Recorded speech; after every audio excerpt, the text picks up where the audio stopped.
what makes people experiencing homelessness particularly vulnerable. And it reminded me of a guy I met in East Harlem many years ago named Will.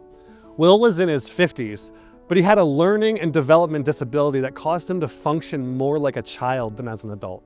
Will was the sweetest guy I ever met, and he would always give me hugs, and he would always approach our staff with love and compassion. But I didn't know anything about his shelter or his living situation until one day when he came to our outreach, and he had a black eye and cuts all over his arms and was really beat up. One of his roommates at the shelter where he was staying pulled me aside and said, "Josiah, you have to get Will out of this shelter. He is being raped and beat up every single day."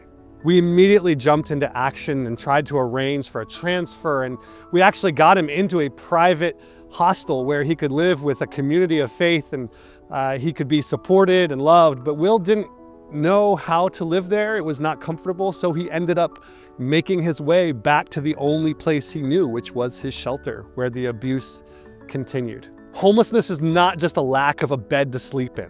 Homelessness is also a lack of privacy, a lack of consistency, a lack of safety. People don't choose to sleep outside, they choose not to sleep in shelters.